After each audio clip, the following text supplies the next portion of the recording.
Let's look live at the White House this morning, 7:07 it is local time, and U.S. President Trump says he will be in the Situation Room there first thing this morning. Let's listen in to more about what he said on Air Force One about the conflict between Israel and Iran. Trump is musing about using his vice president and his Middle East envoy in future talks. As we reported, he tells the journalists on Air Force One he wants more than a ceasefire in the conflict. Now, there's likely going to be a lot of parsing of the language he's using here. It's not easy to hear, but listen to his comments on board. We're looking for better than a ceasefire. That's just what you're looking to get into this more. You're not going to involve the U.S. in this conflict at this stage. Are you going to do anything more for Israel right now? We're doing pretty well. Right now, we're doing pretty well. Remember, Iran cannot have a nuclear weapon. It's very simple. We don't have to go too deep into it. They just can't have a nuclear weapon. What specifically is better than a ceasefire? What are you looking for here? An end. A real end, not a ceasefire. An end. So something that would be permanent? Yeah. Or giving up entirely.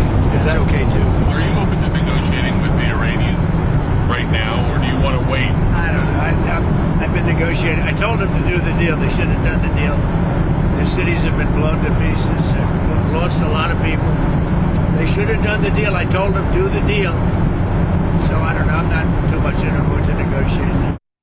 Again, Iran cannot have a nuclear weapon, according to the U.S. president. He wants a real end, not a ceasefire. Giving up entirely, he says, is okay, too. So Anna Cunningham joins us with London. Again, she's tracking developments out of Iran, but also out of Israel today. And why don't we begin there, Anna? We're starting to get some indication of the number of missiles coming into Israel from Iran. What are we seeing out of Israel today? Well, we know, Heather, that air raid sirens and interceptions were heard over Jerusalem and Tel Aviv this morning. And what we're told is that after about 20 minutes, people were told they could leave their shelters. We are hearing, though, of reports that debris fell in the Tel Aviv area, and there's also reports of a fire nearby.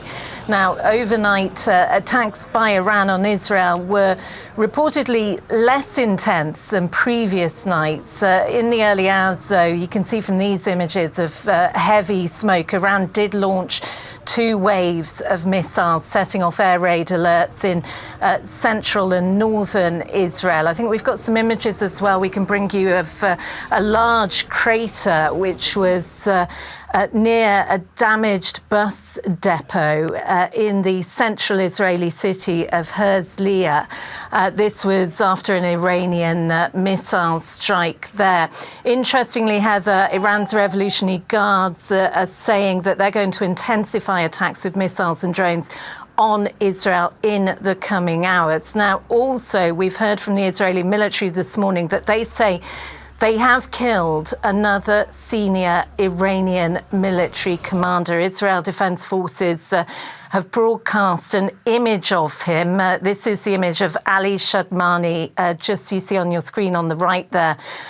Israel identifying him as Iran's wartime chief. He's said to have been the highest-ranking military commander of the Iranian regime. But in fact, Heather, he was only appointed last week after Israel killed his predecessor. He's also described as being the closest in command to Iran's supreme leader, Ayatollah Ali Khamenei. And the Israeli military say this was a targeted attack on the Iranian regime headquarters in the heart of Tehran. Just briefly, Heather, there has been an Israeli military briefing this morning. There are a few lines coming out of that. Israel saying that it struck dozens of targets tied to Iran's nuclear and ballistic missile program overnight. Israeli officials saying that Iranian military leadership is now on the run. They also say at least 10 Iranian scientists essential to the nuclear program in Iran have been killed. Heather. And we're starting to get some information, too, about what is happening in Iran today. Ongoing evacuations, certainly in the capital. What else is going on, Anna? Yeah, we're seeing images of the aftermath of that Israeli missile strike last night, which targeted the headquarters of Iran's state TV broadcaster. There was smoke seen coming from that compound in the heart of the capital, Tehran. Iranian state media today saying 3 people were killed there. We know Israel launched strikes overnight, calling them extensive. It said it targeted missile and drone sites in the west. We've also got some footage that we can show you from the Iranian Red Crescent Society. They've released this video. It's taken inside the Farabi Hospital in the western city of Kermanshah.